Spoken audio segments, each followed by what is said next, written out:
Oi, pessoal. Tem alguém aí? Oi, Vanessa. Tudo bem, Vanessa? Marcele? Futuro PGE Mato Grosso. Tudo bem, gente? Boa noite. Natália Pérez. Oi, Mari. Andressa. Lícia Andrade. Ana Thalita. Anne Thalita. Tudo bom, gente? Boa noite. Gabi. Não, olha só, hoje essa live não vai ser salva no YouTube. Vocês estão conseguindo me ouvir direitinho? Dá um oi aí, fala que sim, só para eu saber que eu tô usando o microfone aqui. Não sei se está ficando legal. O som tá saindo tudo bem? Sena, Menezes, tudo bom, gente? Confirma para mim se tá tudo ok com o som. Tudo beleza? Oba, que bom. Então, olha só, hoje nós estamos aqui para falar com vocês. Ó, a professora Caroline Leal já está aí.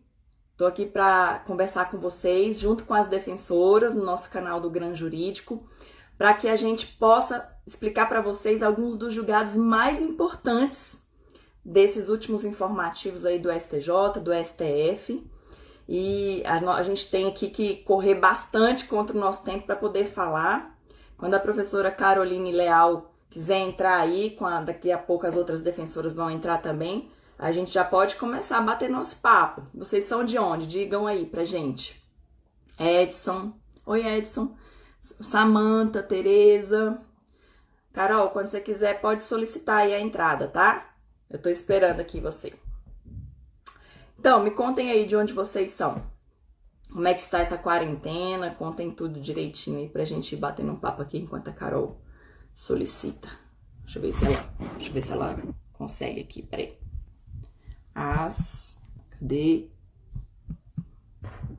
Deixa eu ver se eu consigo chamá-la.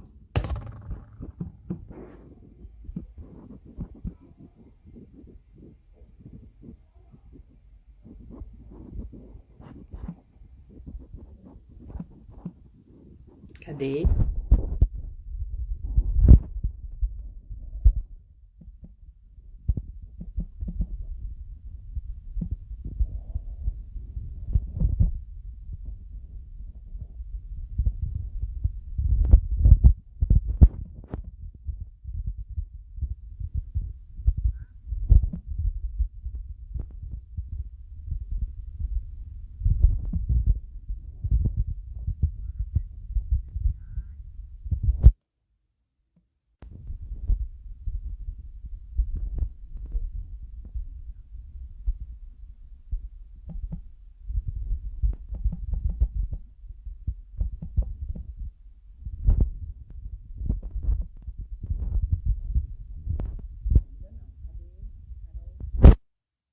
Então, olha só, enquanto a Carol não entra, eu vou começar a comentar com vocês aqui os nossos julgados, tá bom?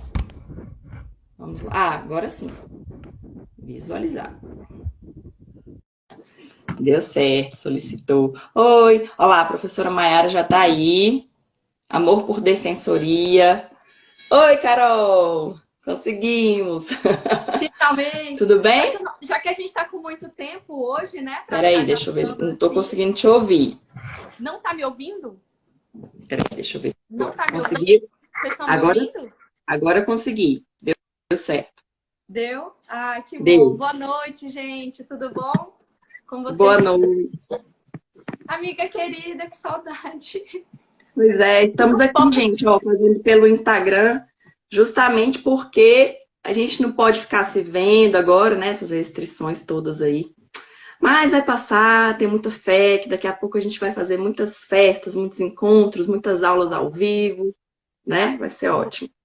Então, olha só, eu estava falando do pessoal aqui antes de você entrar, que a gente vai comentar hoje os principais julgados aí do STJ, né, do STF, para a gente dar prosseguimento a esse projeto nosso, né, de jurisprudência com as defensoras, que eu particularmente sou viciada em jurisprudência, adoro jurisprudência. Não? Você gosta também, não é? Muito, muito. Eu lembro que na minha rotina de preparação, fazer exercício e ler jurisprudência, eu sempre deixava para o período da noite, porque era a coisa que eu mais gostava de fazer. Tipo, eu fazia com É. prazer. Nossa, é bom demais. Eu adoro, porque assim, é uma forma, tem muita gente que não gosta, mas eu entendo que é uma forma de consolidar aquilo que você vem estudando, né, na teoria, nos exercícios, e assim, é o dia a dia do judiciário, né? Então Isso vamos mesmo. lá. Vamos sim. Você viu aí a Mayara já apressando a gente, Olha né? só, a Mayara me impressionando aqui, danada. Então vamos lá, olha só, eu separei para vocês alguns julgados importantes do informativo 666, que é o Eu mais também, recente. Você também? Que também. informativo bom, né? Eu acho que ele vai ser Bom, assim, objeto de muitas e muitas provas. Então, também achei. para vocês terem uma ideia de que, assim, esse informativo, além de ser o mais recente, ele trouxe muitas coisas importantes de processo civil e de outras disciplinas também. Mas o primeiro julgado que a gente vai estudar é um julgado que tratou de embargo de divergência. Olha só que interessante. Esse julgado falou muito sobre o princípio da confiança e o princípio da boa-fé processual. O princípio da boa-fé processual é aquele que está previsto lá no artigo 5º do Código de Processo Civil, que fala que todos os sujeitos do processo devem guardar a boa-fé, ou seja, devem agir. Está perguntando se é o 676, não, 666, tá? O Meia, meia, meia. informativo.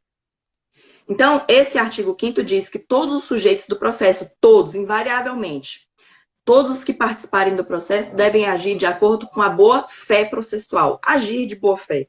E também nós temos um princípio do direito processual civil, que é o princípio da confiança, né, Carol? Esse princípio, ele fala que os jurisdicionados, eles precisam ter determinada segurança jurídica a ponto de confiar nas decisões do Poder Judiciário e nos atos praticados pelos magistrados, pelos serventuários da Justiça e pelos sujeitos do processo de uma forma geral. E aí, o que aconteceu?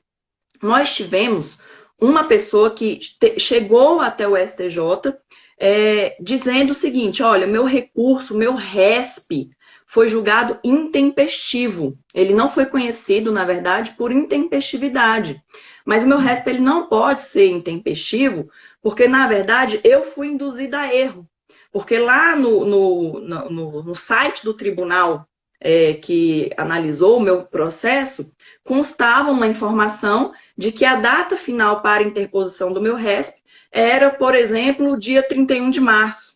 Mas vocês estão dizendo agora que o meu recurso está intempestivo por conta de a data final ser, por exemplo, o dia 28 de março. No Então, ela andamento do interpôs. processo tinha essa informação errada? Exatamente, no andamento lá no site, no andamento oficial do tribunal, constava uma informação errada, tudo bem? Todo mundo entendendo? E aí a parte confiou naquele posicionamento do andamento processual lá no tribunal e interpôs o recurso nesse último dia. Quando esse RESP chegou lá no STJ, a terceira turma do STJ entendeu que o recurso era realmente intempestivo e falou, olha, não dá para se confiar, quer dizer, na verdade não utilizou essa frase. Disse o seguinte, que o andamento processual que é colocado no site do tribunal tem uma natureza meramente informativa, ou seja, o ônus da parte é o ônus de verificar se realmente aquela informação está correta. Então, o STJ mandou essa daí, lá pela terceira turma. Então, para o STJ, nessa turma, não haveria... Essa daí. Mandou essa daí. Adorei. Falou, olha, você tem uma informação. Essa informação, tudo bem que ela é uma informação do próprio tribunal, mas ela é meramente informativa. E aí você tem essa responsabilidade de conferir se realmente a data da interposição do seu recurso está correta. E não basta que a parte simplesmente imprima aquilo ali, escaneie e coloque lá no processo. Ou seja, essas peças, cópias do próprio andamento processual para a terceira turma do STJ não seriam suficientes. E essa parte que ficou prejudicada, lembrou que o próprio STJ tinha uma corte, tinha uma decisão já da Corte Especial, entendendo o contrário, falando o seguinte, olha, pelo contrário, os andamentos processuais que são colocados lá no site do tribunal tem que gerar na parte que observa, na parte que está ali como né, a autor ou réu naquele processo, ou terceiro, ela precisa ter uma confiança nessas informações produzidas pelo tribunal. Então, houve então ali um acórdão paradigma que fez com que essa parte pudesse utilizar esse acórdão paradigma como paradigma para interposição, para oposição dos embargos de divergência dela. E aí o STJ, nesse julgado, entendeu justamente isso, que a tempestividade recursal, ela pode ser aferida, obviamente, de forma excepcional, por meio da informação constante lá no andamento processual, disponibilizada lá no site do tribunal, quando essa informação for equivocada, mas for dada pelo próprio tribunal e induzir a parte a erro, por causa do princípio da boa-fé, que a gente falou no início, e pelo princípio da confiança. Entendeu? Todos entenderam aí? Então, nossa, quando muito você estava bom. contando a história, eu achei que o STJ ia se posicionar assim, de maneira categórica, não dando. E eu achei tão injusto, porque se ele traz a informação, a gente espera que aquela informação seja fidedigna, né? Exatamente. Mas, graças a Deus, quando chega na Corte Especial, eles têm buscado justamente o fortalecimento dos princípios, das normas fundamentais do processo civil. Então, foi tranquilo, a parte conseguiu aqui reverter a situação por ter sido induzida a erro pelo próprio site do tribunal. Certo, pessoal? Vão falando aí se vocês estão conseguindo entender. Se a gente está falando muito rápido, comentem, tá bom? E olha só. Lídia, você tem o número desse julgado? Tenho sim, tá aqui. Peraí que eu vou pegar para vocês. Uma pessoa perguntou. Está perguntando aí, né? Embargos de divergência em agravo em recurso especial número 688-615. Está no informativo 666 do STJ. Beleza? Agora, olha só, tem mais um, Carol. Tem mais um. Muito bom também. Esse aqui é top. Eu duvido que é melhor que o meu. O meu é... o seu hoje o seu tá ganhando, assim, no tema, né? O seu, eu tenho certeza absoluta que vai ser cobrado em todas as provas, magistratura, defensoria, Ministério Público, Procuradoria, vocês vão ver, né? Então, vamos lá. O segundo julgado que eu vou falar agora é o RESP 1.876.734. Beleza, gente? Então, olha só. Esse julgado de fevereiro de 2020, o primeiro que eu falei com vocês foi de março, desse mês que nós estamos, e o segundo agora é um julgado de fevereiro. Também muito importante, porque trata de uma análise sistemática dos CPCIs que eu achei interessante nesse julgado. Olha só, lá no artigo 77, que na minha visão é um dos mais importantes do CPC, nós temos os deveres das partes. Então, vocês vão ver lá nesse artigo 77, que é dever da parte agir de forma leal, não faltar com a verdade no processo e tal. Então, temos alguns incisos. Mas tem dois que são os principais, que são o 4 e o 6. E por que esses dois são os principais? Porque eles são considerados atos atentatórios à dignidade da justiça. Então, olha só, o 4 é dever da parte cumprir com exatidão as decisões jurisdicionais, ou seja, não ficar colocando ali obstáculos para cumprimento das decisões, sejam decisões provisórias, sejam decisões finais, e também não inovar de forma ilegal no processo, tá certo? Alguém está falando para eu ajustar a câmera. Acho que... Não sei. Eu achava que estava ótimo. Estava ótimo? Então tá bom. Então, olha só, esses dois incisos são importantíssimos porque nós temos aí atos atentatórios à dignidade da justiça. Se você pratica, você pode ser condenado pelo juiz ao pagamento de uma multa por ter praticado um ato atentatório à dignidade da justiça. E essa multa é de até 20% do valor da causa. Se essa causa tiver um valor irrisório ou inestimável, o juiz pode, inclusive, colocar ali uma multa maior de até 10 salários mínimos. E aí, olha só, se você não paga essa multa, o que vai acontecer? Essa multa pode ser inscrita na dívida ativa e depois ela vai seguir ali o procedimento da execução fiscal e quando arrecadado o valor, para onde que esse valor vai? Vai lá para o fundo de aparelhamento do Poder Judiciário que está previsto no artigo 97 do Código de Processo Civil, que diz o seguinte: a União, os estados podem criar fundos de modernização do Poder Judiciário, ou seja, um fundo que vai gerir as verbas recebidas por essas multas aí dos atos atentatórios à dignidade da justiça para aparelhar o Poder Judiciário. Ótimo, professor, eu entendi tudo que você falou, tá ótimo, maravilhoso.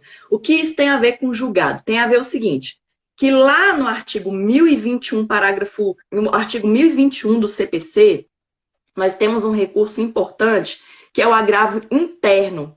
O agravo interno é um recurso que é utilizado contra decisões monocráticas do relator. Então, você está lá já no tribunal, o relator proferiu uma decisão monocrática, você ficou insatisfeito, quer recorrer, você vai recorrer por meio do agravo interno previsto no artigo 1021.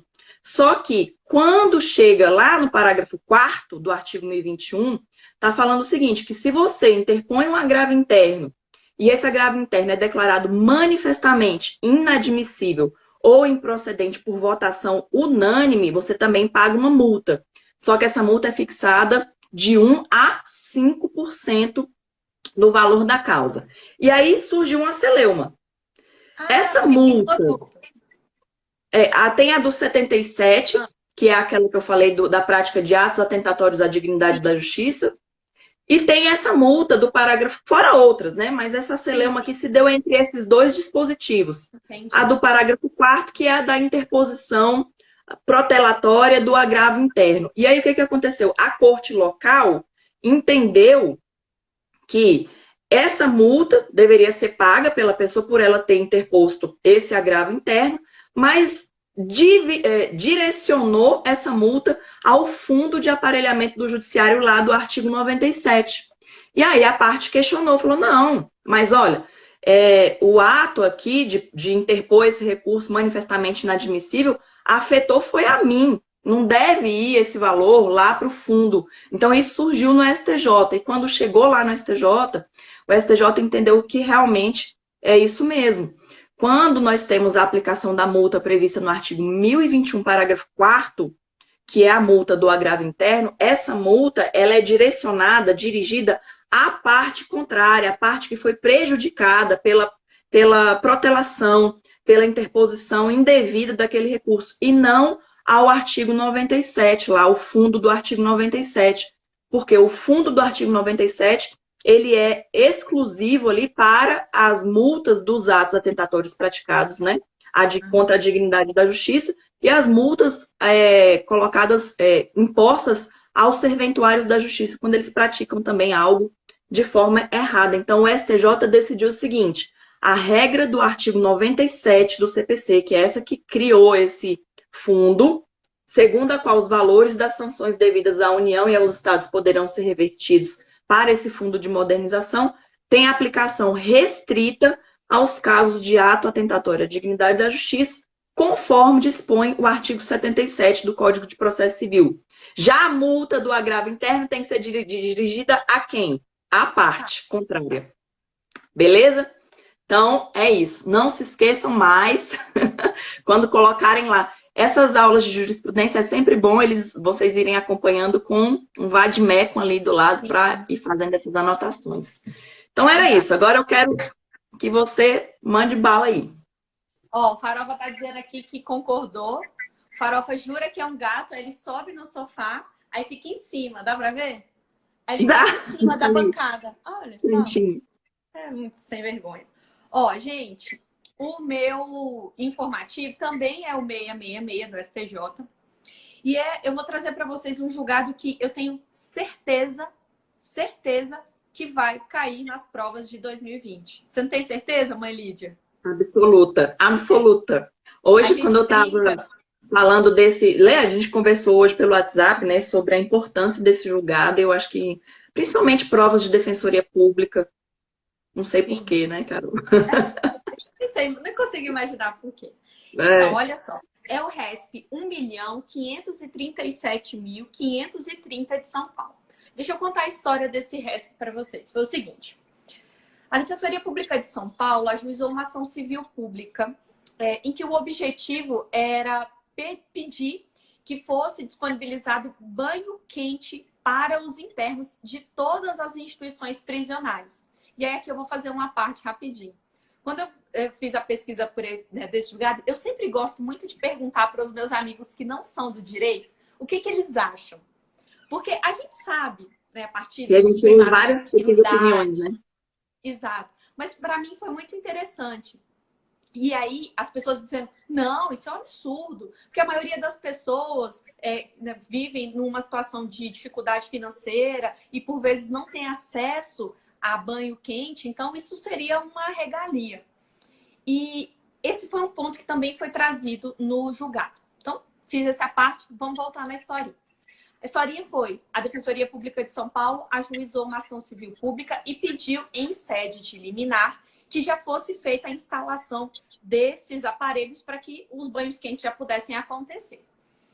E o juiz de primeiro grau deu a liminar.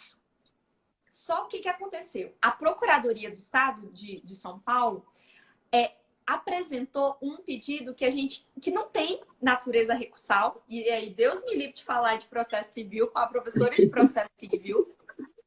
Ah, tá falando que tá um pouquinho baixo, então vou chegar mais pertinho para falar mais alto. E aí, a Procuradoria de São Paulo apresentou esse pedido, que é um incidente de fiscalização. A Mayara entrou aqui falando que ia fiscalizar. É um incidente de suspensão de segurança. O que é isso? Existe a possibilidade de a Fazenda Pública ou o próprio Ministério Público entrar com um pedido para sustar os efeitos de uma liminar. E foi exatamente isso que aconteceu nesse caso de São Paulo. A Procuradoria fez esse pedido. Esse pedido é direcionado para o presidente do tribunal. E aí o presidente do tribunal concedeu a suspensão de segurança e disse: olha, se a gente for executar essa decisão do juiz, isso vai gerar uma lesão ao erário, isso vai gerar um prejuízo que a gente não vai conseguir reparar depois. E aí a Defensoria Pública de São Paulo apresentou o agravo interno, que a gente também chama às vezes de agravo regimental, para tirar essa decisão, que foi uma decisão monocrática, e levar para o colegiado do TJ São Paulo. Lá no colegiado do TJ São Paulo, de maneira também muito lacônica, foi mantida a suspensão da liminar. E aí o caso chegou ao STJ. Então foi um RESP. Só uma parte, Carol, se alguém quiser depois pesquisar um pouquinho sobre a suspensão de segurança, só ir lá na Lei 8437, que lá tem um dispositivo, se não me engano, no artigo 4º, que fala muito bem assim, o que é a suspensão de segurança. Isso. É porque o nosso tempo está curtinho, então não vai dar tempo para entrar nesse incidente, né? Nesse incidente, mas dei uma olhadinha. O artigo 4 dessa lei que a professora Lídia mencionou, ele é super didático. E lá, essa lei é uma lei que trata de medidas cautelares contrárias à fazenda pública, contrárias ao poder público. Existe um regramento específico quando a gente está tratando de medidas cautelares voltadas para o poder público. Beleza. Aí, a Defensoria Pública de São Paulo apresentou um RESP a partir desse agravo interno, dessa decisão do agravo interno, do agravo regimental, que não foi provido. E aí, aqui tem uma primeira discussão. Vocês vão, quando vocês estiverem fazendo o estudo a respeito desse incidente, que é a suspensão de segurança, vocês vão verificar que ele não tem natureza recursal e que, em regra, do ataque dele não cabe RESP. Porque existe uma jurisprudência sedimentada no sentido de que essa decisão que faz essa análise, se ataca, se atinge o erário, se causa alguma grave ameaça ou alguma lesão à ordem jurídica, essa é uma análise que se compreende que é uma análise política. Por isso, não caberia o RESP, certo? Só que aí o STJ, nesse caso, foi brilhante. Foi muito bom. A decisão foi do ministro Herman Benjamin. E ele disse o seguinte: de fato, eu não desconheço essa jurisprudência da Corte, do STJ, que fala o seguinte: não, em regra, não cabe para a discussão da decisão que manteve a suspensão de segurança, não cabe RESP. Acontece que, nesse caso específico, a gente tem ofensas a valores muito importantes para o nosso ordenamento jurídico. E aí entra aquela primeira pergunta que eu fiz para aqueles meus amigos que não são do direito. Vocês acham que o preso tem direito a banho quente?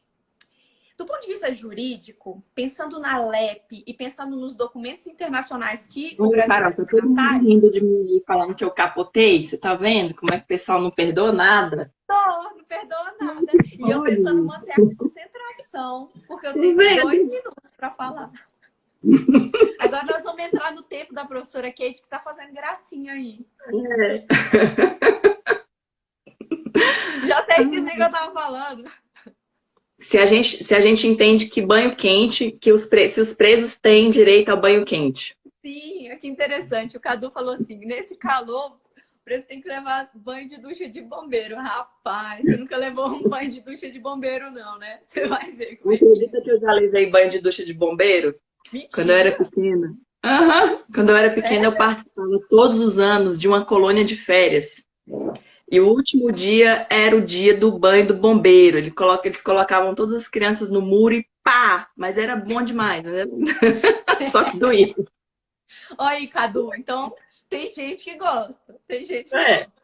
Mas pensando do ponto de vista técnico-jurídico, pensando a partir das obrigações que o Brasil assinou do ponto de vista internacional e a própria LEP, a gente... E aí, partindo para uma previsão muito específica nas regras de Mandela, você sabia que as regras de Mandela têm uma indicação não de banho quente, não de temperatura, mas as regras de Mandela indicam que a temperatura tem que ser compatível com o clima.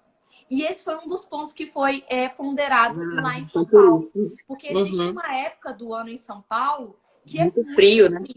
Muito frio. Aqui no DF, assim, tem ficado cada vez menor essa época do ano que é mais friazinha. Mas ainda lá tem um pouquinho, né? esfria um pouquinho. E aí, o que foi considerado? Bom, a gente não está falando meramente de um capricho. A gente está falando de saúde pública. Porque se você não disponibiliza o banho quente para essas pessoas, fatalmente elas não tomam banho. E aglomeradas, aquilo é um local propício para a proliferação de doenças. Então, tudo isso foi ponderado e o STJ disse, bom, eu conheço a nossa jurisprudência que, em regra, não admite o RESP para a discussão a respeito da manutenção da suspensão de segurança, mas, nesse caso, são valores e são vetores constitucionais muito importantes. A gente vai analisar e vai conceder. Mandou instalar nas 99 instituições prisionais de São Paulo. Engraçado que a gente, quando vai ler o julgado, que você lê só aquela partezinha inicial ali, você sempre pensa, nossa, mas que bobeira, discutir se tem banho quente, discutir, né, natureza disso ou daquilo, mas quando você entra dentro do julgado e faz uma análise, aí que você vai ver que tem diversas discussões muito mais profundas que fizeram chegar até lá, né? Ninguém vai à toa, assim, supõe-se, né, que ninguém vai à toa ao judiciário para buscar, com argumentos rasos, alguma coisa. Então, muito interessante. Muito, muito. Então, eu acredito muito que esse julgado, em especial nas provas de defensoria, ele vai cair. E aí, uma particularidade do dia a dia. Quando eu estava no núcleo de tutela coletiva, eu acompanhava muitos colegas da tutela coletiva, em específico do regime prisional. E os colegas daqui do DF já estão trabalhando para conseguir isso de maneira administrativa. É lento, é difícil, existe uma resistência muito grande, mas a partir de laudos técnicos assim muito precisos que indicam a necessidade, tudo sinaliza que vai dar certo. E vai dar certo. Ah, bom demais. Adorei esse julgado, realmente. Assim, agora sabendo mais a fundo do que ele trata, aí que eu vejo que ele é mais importante ainda. Pois é, e sobre um incidente de suspensão de segurança, assim, foi muito rico a discussão a respeito dele. É por isso que eu acho que isso também vai ser objeto de provas de procuradoria. Exato. Exatamente. Segurança é uma matéria muito incidente em provas de procuradoria. Isso. Beleza? Isso. Beleza. Então, agora gente, já estou me gozando aqui, gente. Vou ter que dar tchau para a prof. Carol. Quem é que vai entrar agora? É a Mayara, não é? É, a Mayara. A Mayara já está querendo expulsar a Carol daí, ó. Mayara e Chatonilda. Ai, gente. Então tá. Beijo. Obrigada, Beijo, Carol. Não saiam vocês, nossos alunos. Fiquem aí que a Mayara vai entrar agora, tá bom? Mayara, beijo. Vai entrar. Beijo. Tchau, Carol. Então, me digam, enquanto Mai não solicita aí a entrada dela, vocês estão gostando da aula? Colocaram, olha só, a Schneider colocou aqui, colocaram as duas que mais conversam juntas, gente do céu. Não acredito! Na verdade, Mai, você ganha das duas, ganha, Maiara fala muito mesmo. Oba, processo penal, Rosinete aí, ó, falando de processo penal. Duvido, Rosinete, que você gosta mais de processo penal do que de processo civil. Duvido, isso não existe. Isso é... Aí, chegou. Solicita para nós. Conseguiu? Solicitei também. Aí. Oi! Cheguei! Chegou? Ah, amiga, eu tava ansiosa por aquele momento do dia em que você tira o pijama, passa uma maquiagem, coloca uma roupinha, né? Passar o dia todo de pijama tá complicado. Tá difícil, viu? Tá difícil. Tirar o pijama tá difícil nessa quarentena, só quando tem live mesmo. Só na hora das lives. Ai, amiga, saudade também de vocês, viu? Agora a gente fica só pelo Zoom fazendo nossas reuniões, né? Olha lá, o Fred tá falando que o processo civil é melhor. Concordo, Fred. Não, gente, processo penal, gente, processo penal é vida. E vamos começar então, que eu tenho 15 minutos. E não estou com a mesma roupa de ontem, não, porque a minha roupa de ontem era uma roupa de malhar, tá? Tomou banho, tomou banho. Essa cor me favorece, gente. Então, vamos começar com um precedente muito importante, professora Lídia, que é também sobre o nosso coronavírus, né? Então, não tem como, né? Nós estamos se debruçando sobre isso direto. E o precedente mais recente do Supremo Tribunal Federal foi no informativo 970, que é o último informativo deles que foi disponibilizado. E ele trata o quê? Da ADPF 347. Então, a gente está vendo, pipocando direto na mídia, vários estados liberando os presos mais cedo. Aqui no DF, os presos de prisão civil também foram liberados para cumprir na domiciliar. Então, a ideia é que a gente traga um pouco de humanidade e tente diminuir o caos carcerário, né? Nós já sabemos que na ADPF 347, o Supremo Tribunal Federal reconheceu o estado de coisas inconstitucional do nosso sistema penitenciário nacional. Então, isso significa o quê? Já era um problema antes, né, Lídia? Então, já era um problema antes. E agora, com o coronavírus, assim, a tendência agora é que a gente tenha... mais ainda, né? Exatamente, virar o caos. Não sei se você viu um vídeo ontem que viralizou bastante dos presos, né, pedindo... Fazendo uma espécie de HC, assim, uma espécie... Um comunicado, né, pedindo a soltura. Um apelo humanitário, né, Lídia? E esse caso especificamente aqui do Distrito Federal, só para contextualizar vocês... A gente teve alguns internos do CPP, que é o Centro de Progressão Penitenciária, que eles cumprem regime semiaberto, né? E aí eles conseguiram entrar com o celular, nossa, que surpresa, né? Conseguiram entrar com o celular no sistema penitenciário, e aí lá dentro eles tiveram a ideia de gravar um vídeo fazendo um apelo humanitário. Por favor, nos permitam cumprir essa quarentena em casa com nossas famílias. E é interessante que a gente perceba isso, por quê? Porque os presos que estão no CPP, que é o Centro de Progressão Penitenciária aqui do Distrito Federal, eles já estão com benefícios. Então, eles já estão com benefícios de saída para o trabalho, já saem no final de semana. Então, eles já são presos que estão já em processo de ressocialização.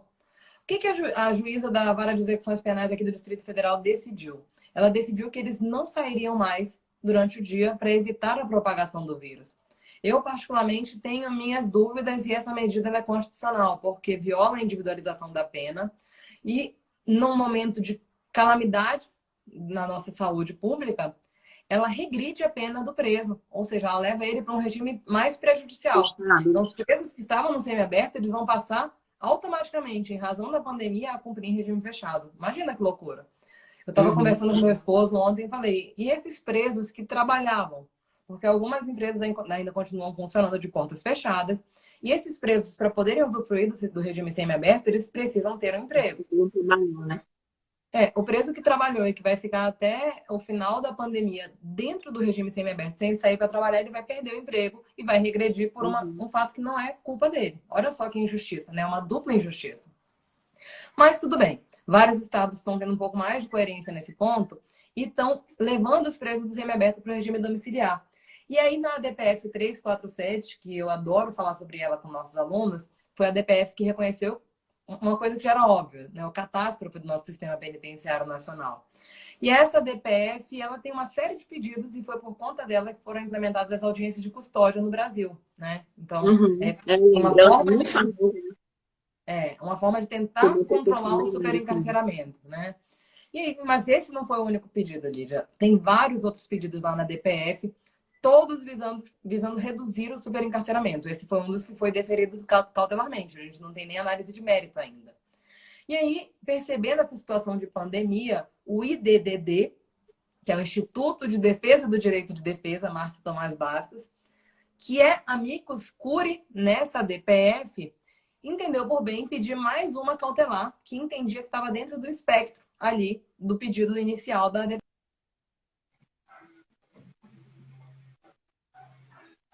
Mai, eu acho que parou. Não sei se você tá. Caiu a sua conexão. Será que caiu da Mai? Alô, Mai? Vocês estão aí? Comentem aí para ver se a Mai. Uai, as defensoras saiu. Vamos ver de novo aqui. Peraí que eu vou chamar ela de novo, gente. Vamos ver. A minha fala tá travando também? Foi? Melhorou? Vou chamar a Maiara de novo, então. Vamos esperar ela entrar. Caiu. Li concurseira. Mas vocês estão conseguindo me ouvir direitinho, né? Começou a falar da prisão domiciliar, o sistema travou. Não? Não me ouvem? A minha não tá ouvindo? Não só a dela que travou. Ah, a minha tá ótima. Beleza. Então, vamos chamar ela de novo aqui. Ah. Pronto, voltou. Voltei, gente. Isso foi praga da Carol. Foi praga da Carol. Ela jogou praga pra mim. Então, vamos lá. A gente teve, então, esse IDDD, o Instituto de Defesa do Direito de Defesa, Márcio Tomás Bastos, que fez um requerimento de um pedido cautelar. Eles já tinham sido reconhecidos como amicus curiae nessa DPF, e eles fizeram um pedido de uma medida cautelar a fim de que houvesse uma revisão dos casos de determinados presos. Então, de que houvesse, por exemplo, a progressão daqueles presos que estão somente aguardando o exame criminológico, de que houvesse a liberação daqueles pacientes que são imunodepressivos, que têm diabetes, que têm câncer, qualquer uma dessas doenças que colocam eles em situação de risco. Eles pediram também o livramento condicional dos idosos, pessoas acima de 60 anos. Então, pedidos para os grupos de risco, pedidos para gestantes e lactantes, pedidos também para que a gente esvaziasse o sistema carcerário, progredindo também aqueles presos do semiaberto antes do horário, né? Antes do previsto, como já está sendo feito em alguns estados. E aí, o que aconteceu? Uma decisão muito interessante foi proferida, né? Eu não sei nem categorizar essa decisão do ministro Marco Aurélio. Ele é o relator na DPF e ele, na introdução, eu tinha toda certeza que ele ia falar assim, indefiro, porque ele falou, não tem legitimidade, porque o amicus curiae não pode pedir medida cautelar, tendo em vista que ele não pode propor ação direta, né? Mas ele falou que estava dentro do espectro das cautelares que já tinham sido admitidas anteriormente e entendeu por conclamar ao juízo de execução para que revissem as prisões. Mas ele não deu uma ordem, ele não determinou. Ele provocou eles a que revissem as ordens, mas fez isso por meio de uma decisão liminar. Interessante, né? A criatividade do jogador brasileiro. E aí, essa decisão foi para o plenário, e o plenário, então, resolveu revogar a liminar, não liminar do Marco Aurélio. Eles entenderam que o amicus curiae não tinha legitimidade, e entenderam também que o objeto escapava daquele escopo inicial da DPF. Então, em que pese esses esforços já estarem sendo feitos em todos os estados da federação, Minas Gerais soltou, Rio de Janeiro soltou um pessoal também do semiaberto, aqui no DF não. Então, isso acabou ficando de forma difusa para que cada estado possa decidir. Então, não tem mais essa liminar do Marco Aurélio, que, na verdade, não sei nem se era uma liminar, né? Esse precedente eu achei bem interessante. Muito bom. A gente não tem como não falar de coronavírus, né? Mas agora eu vou dar um pouquinho de leveza para nossa conversa nesses últimos minutos aqui da nossa conversa, que a Carol me derrubou aqui da nossa live, né? Assim, eu percebi, né? Mas tudo bem. Eu vou falar sobre 2 precedentes rapidinho de júri. Olha só que leveza, olha que delícia. Tribunal do Júri, gente. É um pouquinho de homicídio pra gente que tá de boa aqui. Vamos falar de Tribunal do Júri. Então, um precedente interessantíssimo no Porque a Maiara informativo. não é uma Maiara se ela não falar de júri. Se ela não falar de júri, a noite não ficou boa. Um precedente também no informativo 970. Interessantíssimo. Eu sempre falo sobre ele nas minhas aulas do GRAM. Sobre ele não, sobre outros semelhantes. Então, vem mais um aqui para juntar, né? O STF entendeu, professora Lídia? Eu vou te perguntar aqui então, tá? E aí você vai me responder. Você acha que a defesa realizada em 3 minutos é causa de nulidade absoluta? Ou não? Inclusive no nosso concurso da defensoria caiu uma pergunta dessa na prova oral. Se não me engano, na época era de 6 minutos uma defesa e tinha uma decisão do STF que tratava disso, lembra? Na verdade, tem 2 decisões do STJ, uma mais antiga e uma mais nova. Totalmente contraditórias. Então, vamos lá, qualquer chute está valendo. Nesse caso aqui... Talvez não sei. Acho que não. 3 minutos, Lídia. 3 minutos, não é para você cumprimentar todo mundo que está no plenário. Excelentíssimo. Esse caso, o que aconteceu? O Ministério Público pediu a absolvição durante 1h30 de fala. A defesa, garantida no MP, falou assim, então vamos lá, 3 minutos que eu resolvo aqui, resolvo minha quebrada, né? Só que aí o que aconteceu? Os jurados condenaram. Pode ser, eu tenho meus chutes aqui, que pode ter rolado um pedido de absolvição mequetrefe. Sabe como é que é o pedido de absolvição mequetrefe? Como é que é? O promotor vai lá e fala assim, olha, eu vou pedir absolvição aqui porque eu não tenho prova, mas eu sei que foi ele. Mas eu sei que foi ele. Vocês são livres, mas eu tô pedindo absolvição porque eu não tenho prova. E aí passou... E quem vai dormir no travesseiro à noite com a cabeça no travesseiro é vocês. Aí tá com vocês. Eu não tenho prova, mas eu tenho certeza que foi ele. Então tá com vocês. Então, eu tenho certeza que o promotor que ficou 1h30 falando, ele tinha muita coisa para falar e não era bem do acusado, certamente. E aí o STF entendeu que nesse caso não havia nulidade. O pedido da defesa, como a ali concurseira já observou aqui, era de que deveria haver a nulidade, porque o juiz deveria ter declarado o réu indefeso independentemente de pedido dele, né? E o Supremo Tribunal Federal entendeu que não havia nulidade, entendeu que, quando muito, ela seria relativa e deveria ser demonstrado o prejuízo. Então, imagina, né? A condenação não é prejuízo suficiente, pelo visto. Teria que ser um prejuízo ainda maior, talvez a morte do acusado, não sei. Mas o que a ministra Carmen Lúcia utilizou para poder fundamentar o voto dela, né?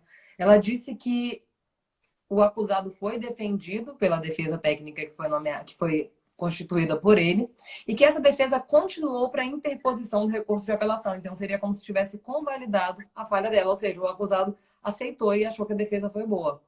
Como se ele tivesse condições de apurar, né, a qualidade da defesa técnica. Ele tem análise técnica, né? Exatamente. Então, eu já, na Defensoria Pública, eu já peguei um caso assim, foi muito emblemático para mim, sabe? De um julgamento que eram 4 réus, 2 réus com um advogado, o outro réu com uma advogada. Os 2 réus que estavam com um advogado, eles tiveram a desclassificação para lesão corporal seguida de morte. E o da advogada foi condenado por homicídio qualificado. Só que ele foi condenado porque ela sequer pediu a desclassificação. E ela falou por 10 minutos, né? E ela que interpôs recurso de apelação. E depois abandonou o processo. Tipo, ela apelou no próprio plenário e largou o processo veio para a Defensoria Pública. Então, nesse caso, o tribunal anulou, entendeu que havia, sim, ausência de defesa, entrou lá no precedente da súmula, né, no entendimento da súmula, de que a ausência de defesa é causa de nulidade absoluta. Mas agora, se ela tivesse continuado com recurso, talvez não, né? Por esse precedente que você explicou. É complicado, né? Eu entendo que esse caso é um caso de uma nulidade absoluta. É uma clara ausência de defesa, porque a gente não pode considerar que o Ministério Público está fazendo a defesa do acusado. A defesa tem a sua responsabilidade. Então, ele também tinha que apresentar as teses que ele intentava para a absolvição do acusado, né? Mas eles entenderam que não havia nulidade nesse caso. Então, anota esse precedente aí, porque ele é o mais recente relacionado a essa questão de tempo de plenário, né? Então, nesse caso aí, então, se cair uma prova mais recente agora, fica ligado nisso. Mas É, atenção, os outros precedentes anteriores eram do STJ. Então, se perguntar de STF, o precedente é esse. é O isso. tempo é muito curto, a professora Kate já deve estar querendo entrar aqui, né? E vou Tá. botar ela, então, vou pular o outro julgado de informativo do júri com muito aperto no coração, porque eu gosto de falar de júri, assim, um pouquinho, Mas mas a vai gente ficar para vai a próxima. fazer várias lives dessa, a gente vai poder falar de todos os julgados do mundo de júri. É, exatamente, exatamente. Melhores julgados. Gente, foi um prazer passar esses 15 Obrigada, minutos com Mara. vocês. Adorei. Agora eu vou voltar pro meu pijama, tá? Um beijo, boa noite para vocês. Beijo. Fiquem aí que a professora Kate vai entrar agora. Vou ficar Beijo, gente. assistindo. Tchau, tchau, gente. Tchau. Fiquem aí que a professora Kate agora é a vez dela. Ah, Ela vai entrar só um aqui. instantinho. Simples, Daniel. O precedente, ele tá no informativo 970. Dá uma olhadinha lá, tá? Tchau, tchau. Tchau. Beijo. Kate, agora é a sua vez. Venha com as suas coisas aí de consumo.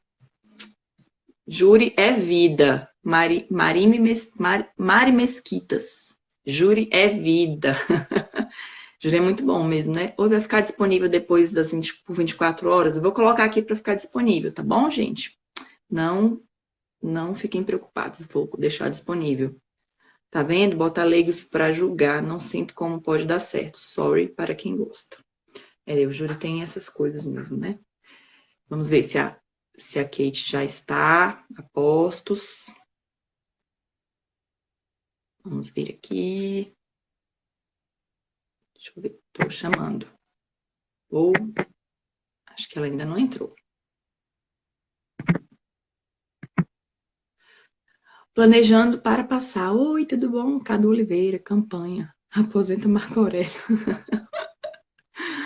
Ai, gente, muito engraçado os comentários de vocês. Vamos lá. Kate, já tá por aí? Quero live de 2 horas. Eu também, Mayara. Também quero. Vamos lá. Acho que a Kate vai entrar agora. Oi, Japa! Oi! Boa noite, professora Lídia. Que saudade! Boa noite, professora Lídia. Boa noite, Japa. Gente, eu adoro essa Japa, tão linda. Tanta saudade de você, vontade de te abraçar, da gente conversar, colocar o papo em dia. Essa quarentena tá sendo dose. Tá demorando, né? Podia passar logo, não aguento mais. O tempo não passa. O tempo não passa. Mas é necessário, né? Estão pedindo uma live de 5 horas, igual o Gustavo Lima. Nossa, é fácil, de juro que vem, é muito bom. Não, mas aí a live, a gente tem que beber um vinho. Tá liberado pelos seguidores? Não sei não. Para quem? Para os seguidores? Para nós não, se a gente vai falar coisa com coisa. Ai. Professora Lídia, olha só. Hoje eu separei alguns julgados bem interessantes. Eu fiquei pensando em julgados pertinentes nesse momento que a gente está vivendo, né? Em tempos de quarentena, isolamento social. E separei julgados de direito administrativo e direito do consumidor. Direito do consumidor... Deixa eu te falar uma coisa aqui antes de falar para os nossos alunos. Essa live, normalmente, ela acaba com 1 hora. Se não der tempo de você comentar, eu entro de novo, você chama de novo, tá? Para você poder finalizar seu raciocínio.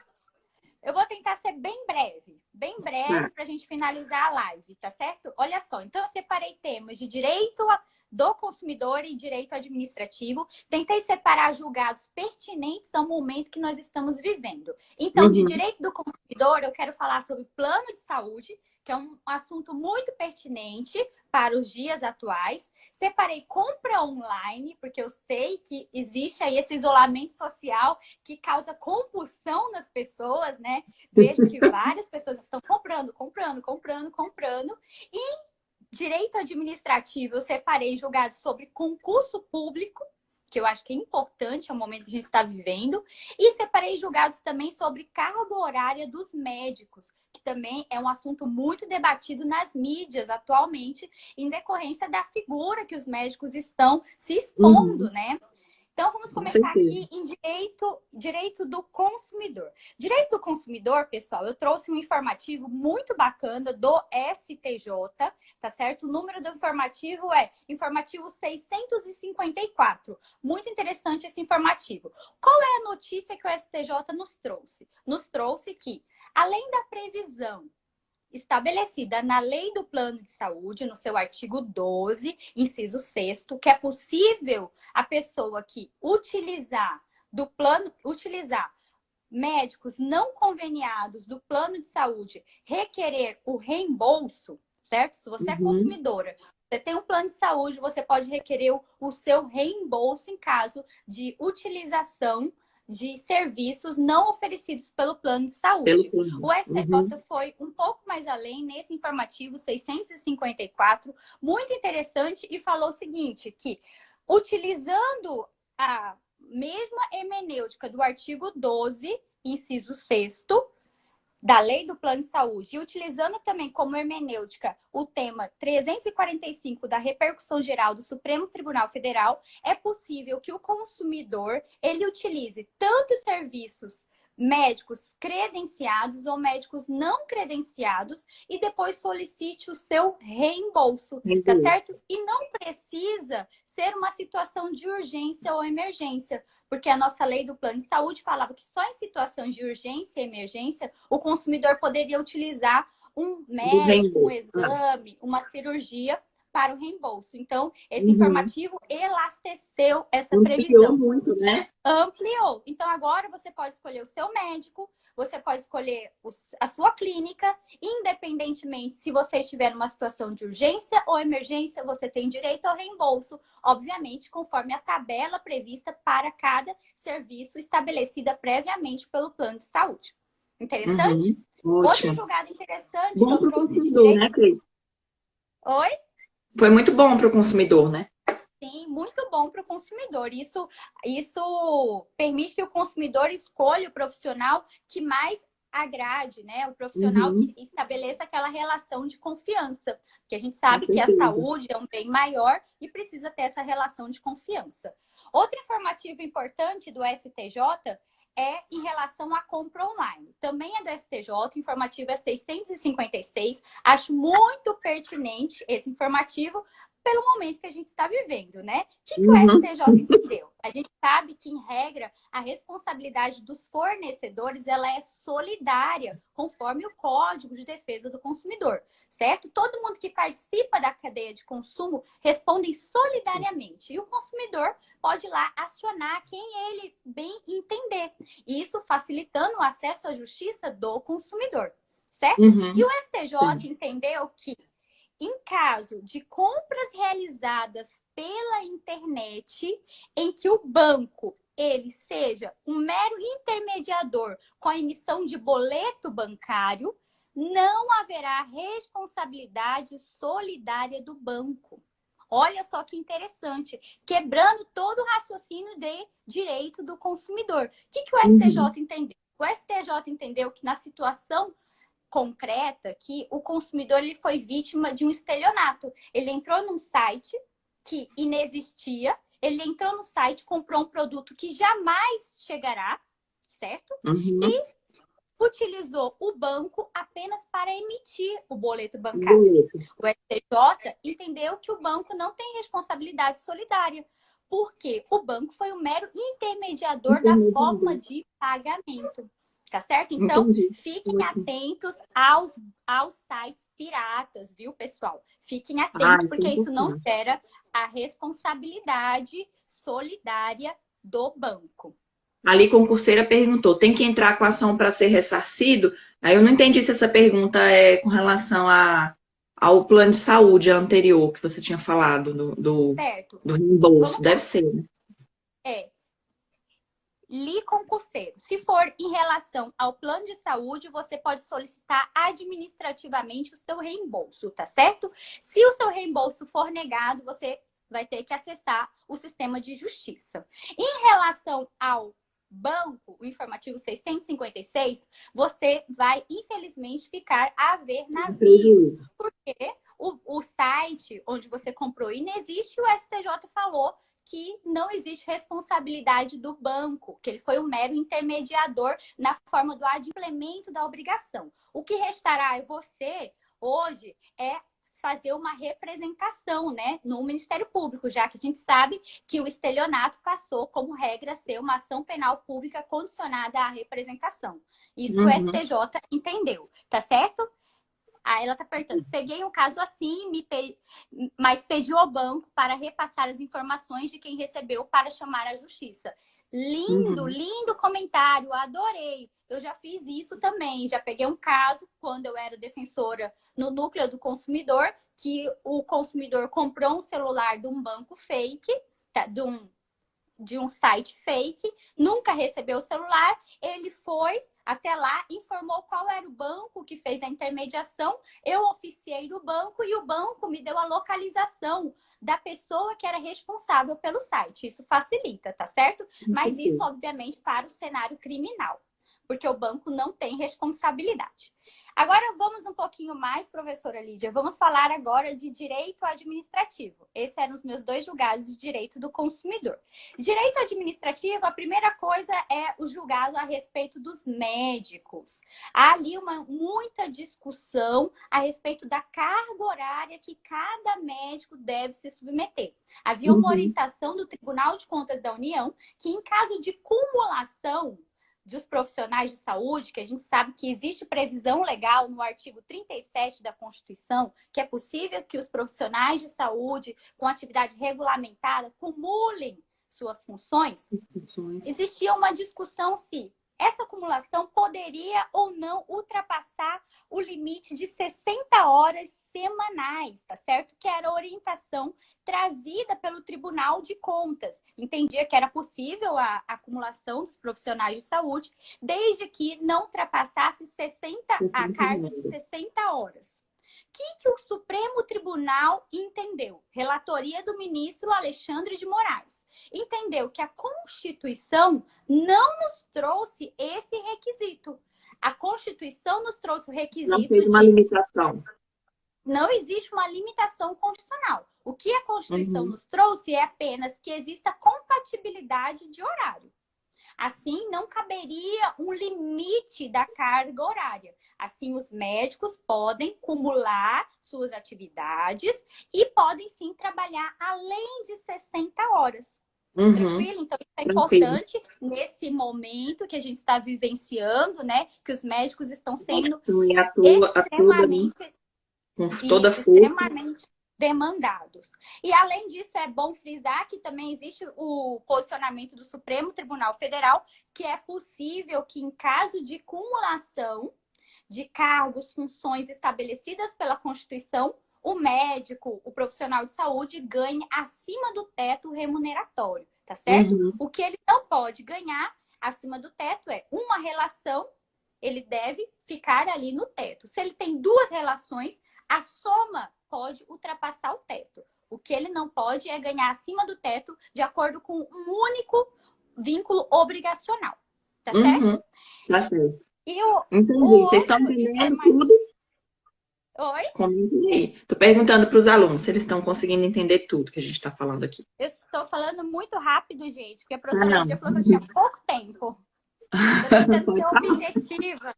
Estou tentando ser objetiva para a gente conseguir passar todas as informações necessárias. Entendeu? Tá. Olha lá. O Simples Daniel falou assim, já vi processos em que o médico tinha mais de 10 cumulações. Caramba, hein? O médico era um giraia. Giraia. Era meu primo. Jaspion. É o Jaspion, meu primo. Acelerado. Falando rápido, mas tá ótimo. Então, Que bom. Tranquilo, Ana. Outro ponto aqui que eu trouxe é sobre concursos públicos, remarcações de concursos públicos. A gente está vivenciando aí, todos os concursos foram suspensos.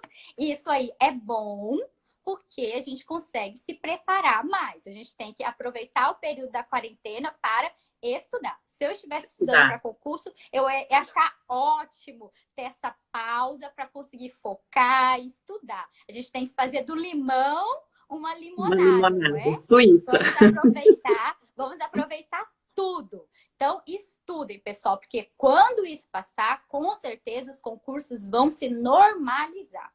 Ó, vai encerrar e eu vou começar de novo, tá? Vai Faltam encerrar quantos aqui minutos? 20 segundos. Vamos encerrar antes de você Eita, começar? 20 segundos? É, Tá certo, vamos encerrar então. vamos encerrar, a gente volta agorinha de novo para ela finalizar esse julgado aí.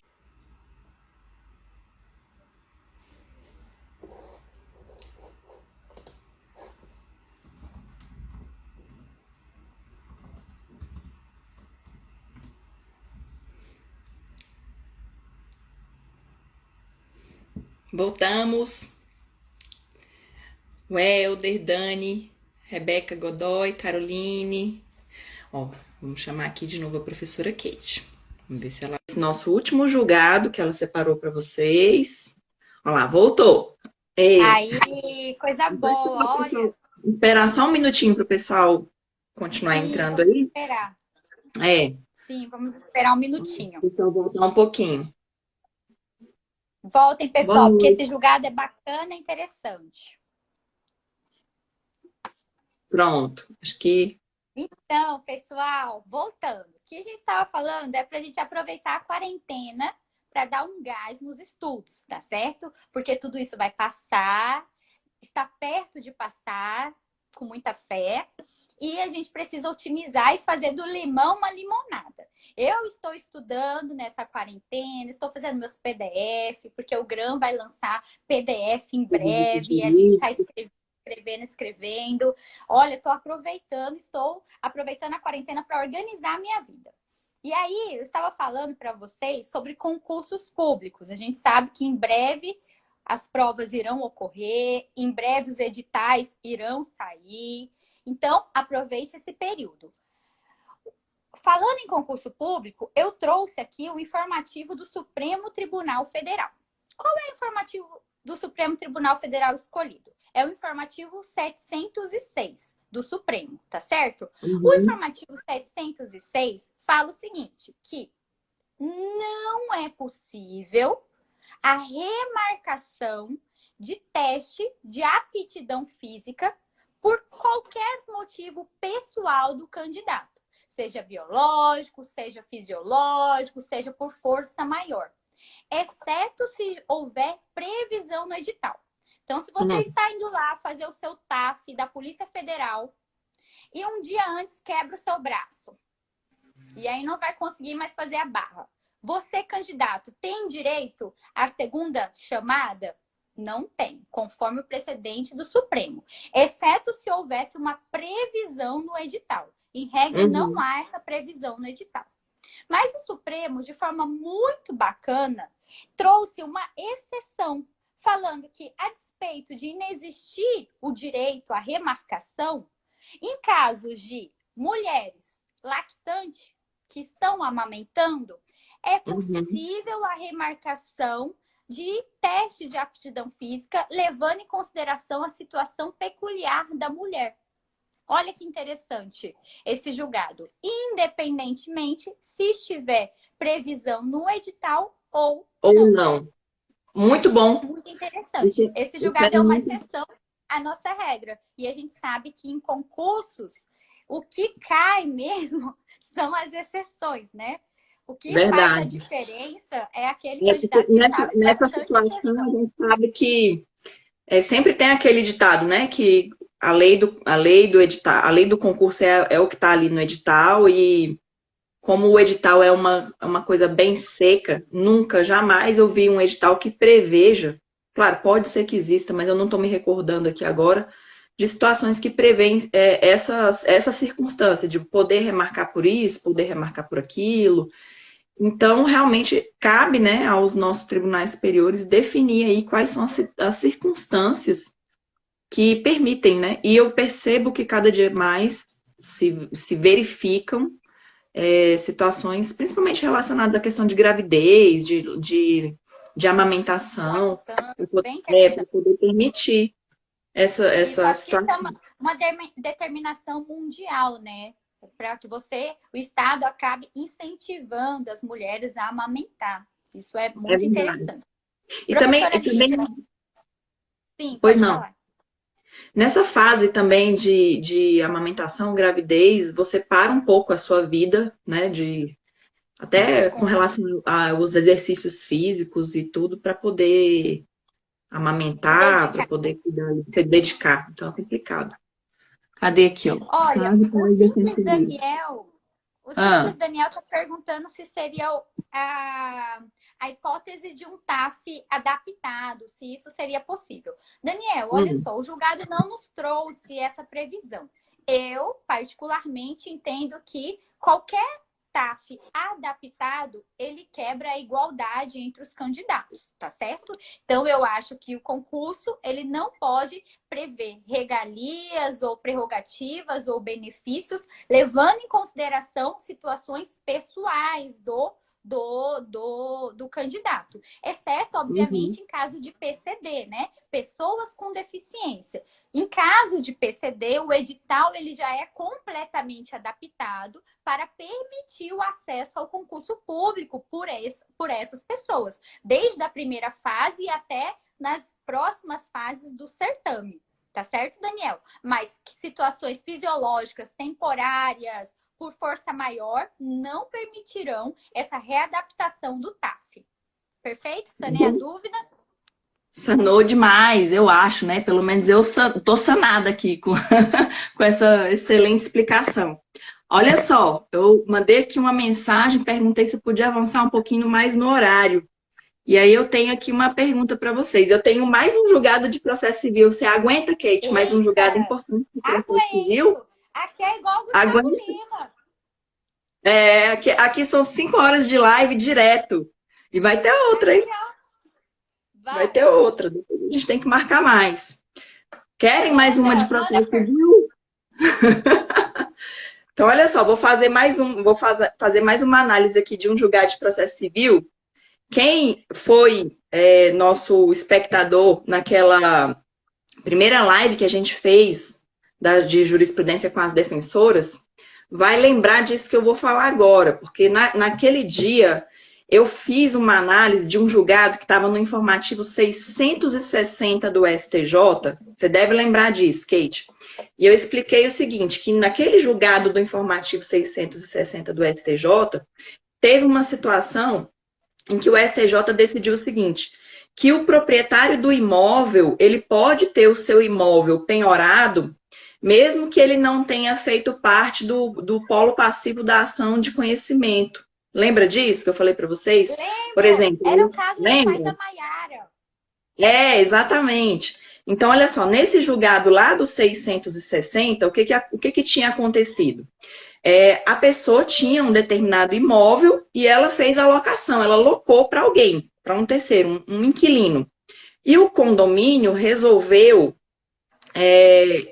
ajuizar uma ação de cobrança contra o locatário. Olha lá, a Natinha Pimenta está falando, me recordo desse julgado.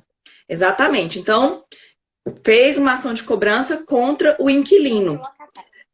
Isso, contra o locatário. Quando chegou lá na fase do cumprimento de sentença, o que o condomínio fez? Pediu a penhora do apartamento e o proprietário disse sim, eu vou agora me utilizar dos embargos de terceiro, porque o meu apartamento não pode ser penhorado, embora a dívida de condomínio seja desse próprio apartamento, mas não pode ser penhorado porque eu não fiz parte da ação de conhecimento. Então, se eu não estava no polo passivo da ação de conhecimento, eu não posso figurar aqui agora, né, ter o meu imóvel penhorado, porque eu não tive a oportunidade de discutir aquilo na época, a dívida. E aí, naquela época, não sei se eu falo naquela época, parece que 3 anos atrás, né? Mas foram alguns meses atrás, o STJ entendeu que era possível, sim, a penhora desse imóvel, porque a natureza das dívidas lá do condomínio eram de natureza próprio terreno, ou seja, aquelas obrigações que acompanham a coisa, né? Elas vão onde a coisa está, independentemente de quem seja o seu proprietário ali naquele momento. Ótimo. Lembram desse julgado? Eu falei isso tudo aqui só para fazer uma introdução. E aí, da importância da gente estudar os informativos de maneira sequenciada. E aí, o que aconteceu? Nesse informativo 666 de agora, ó, o Simples Daniel está falando aí, próprio terreno, isso mesmo. Nós tivemos um RESP, que é o RESP 1.683.419, julgado também em fevereiro de 2020, que diz o seguinte: aqui nós tivemos uma situação um pouco diferente, Kate, que foi o seguinte: havia um casal, né, duas pessoas casadas, e o imóvel estava no nome dos dois, do marido e da mulher. Que é O bem comum, né, condomínio professor? é uma situação bem normal. Então, o imóvel estava no nome dos dois e o condomínio resolveu ajuizar uma ação, só que ajuizou em face, por exemplo, do marido. O marido, nessa ação, fez um acordo com o condomínio. Então, a mulher não fazia parte dessa ação de cobrança como no polo passivo. O marido fez um acordo com o condomínio e beleza, né? O juiz homologou esse acordo e tal. Quando passou-se um pouquinho de tempo, o marido não pagou essa dívida e o casal se separou. Então, o apartamento ficou para a esposa, nesse exemplo que eu estou dando aqui para vocês entenderem. Então, quem estava no polo passivo da ação era o marido, que fez o acordo com o condomínio. Não pagou. Sem anuência da esposa. Porque, na verdade, como nós temos uma obrigação solidária, nós temos dois proprietários. O STJ, inclusive, falou isso no julgado. Nós temos uma obrigação solidária. Então, pode ser que o condomínio opte por colocar os dois no polo passivo, mas ele não é obrigado a isso. Ele pode colocar um ou outro também. Não tem necessidade de formação de um litisconsórcio nesse caso. Tem alguém perguntando aí o número do julgado, e o julgado é 1.683.419, lá do Rio de Janeiro. Então, só para vocês entenderem a situação. Eles estavam casados, o marido foi acionado pelo condomínio, só o marido fez um acordo. Essa situação de acionar só o marido ou só a esposa é plenamente válida, não é obrigação do condomínio ajuizar os dois proprietários ou os três. E aí o marido fez o acordo, só que o acordo não foi pago e nesse meio termo eles se separaram. Na partilha, esse imóvel ficou para a esposa. E aí, o que aconteceu? O condomínio entrou com um cumprimento de sentença para cobrar essa dívida condominial. E pediu a penhora do apartamento ou da casa, não sei de que tipo de imóvel que se tratava. A esposa, inconformada, utilizou-se também dos embargos de terceiro, dizendo que esse imóvel agora pertencia a ela exclusivamente, e como ela também não tinha feito parte da ação de conhecimento lá, que cobra o valor do condomínio, o bem dela não poderia ser penhorado. Então, o STJ entendeu o seguinte, olha só, mesmo argumento daquele julgado do informativo 660. Essa esposa não tem razão, porque a obrigação condominial é uma obrigação pró-terreno, ela acompanha a coisa.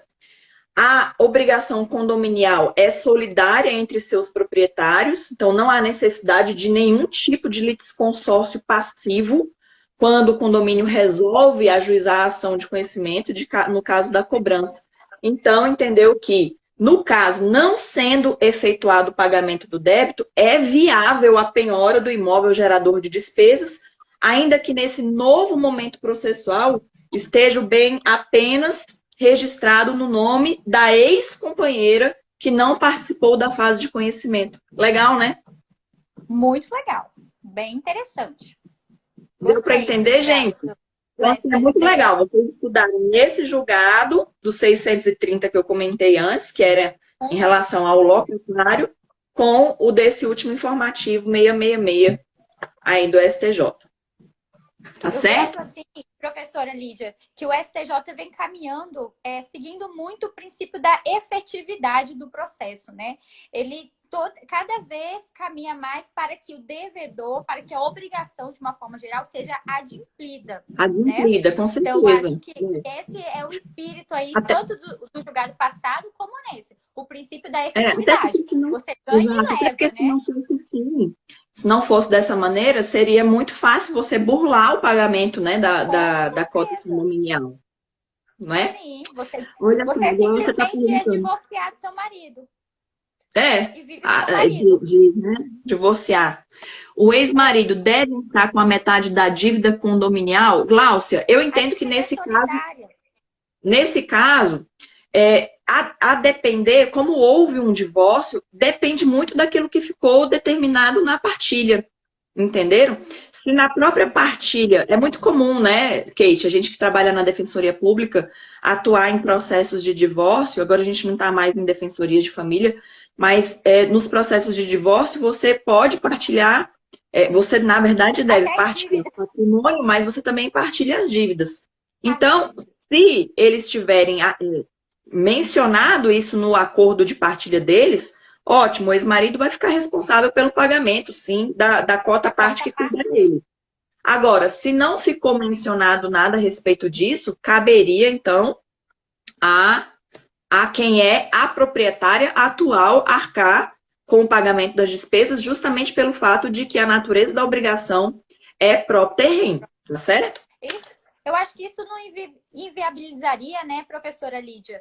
Como o Daniel está perguntando aqui, um direito de regresso da esposa. Se não houvesse essa previsão no divórcio e ela tivesse que arcar com toda a dívida, a despeito da dívida ser solidária, a obrigação é única, se ela pagasse efetivamente, perdesse o bem, eu acho que caberia sim um direito de regresso contra o ex-marido da sua cota parte, né?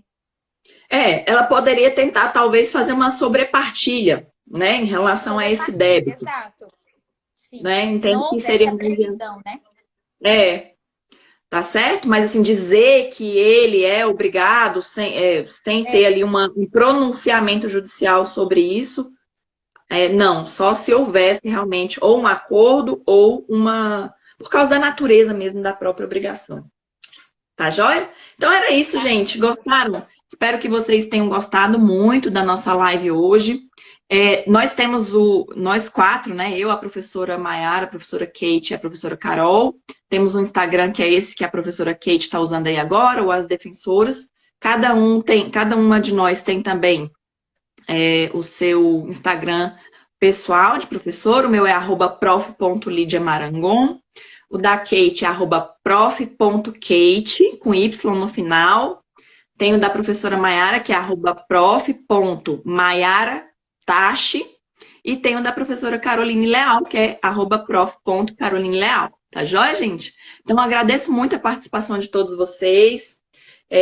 Fiquem com a gente aí firmes e fortes nessa quarentena, para que a gente possa passar por esse momento da nossa vida de uma maneira, tentar, né? Que ela seja uma forma, assim, passar de uma forma mais suave, para que a gente não fique, né, em parafuso. Estudar, aproveitar, igual a Kate falou.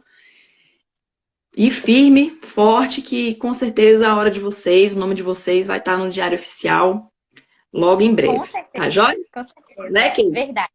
Com certeza. Gente, foi uma honra tê-los aqui nessa noite, fazendo parte, interagindo com a gente. É muito bom a gente fazer uma live, ter um feedback tão bacana dos nossos seguidores e também dos seguidores do GRAM. Reitero aqui as palavras da professora Lídia, vamos manter a nossa sanidade mental, aproveite o seu tempo para fazer as coisas que estavam acumuladas, revise as matérias, estude jurisprudência, com certeza isso é apenas uma fase, às vezes a vida ela precisa de pausa, eu acho que essa é uma pausa da humanidade, para a gente refletir, saber o que a gente está fazendo e qual é o nosso legado como ser humano na evolução do planeta. Eu acho que é o momento de cada um contribuir positivamente para esse momento. E aproveite você, concurseiro, para estudar. Porque quando acabar a quarentena, vai chover concursos públicos. E você, com certeza, estará apto a passar.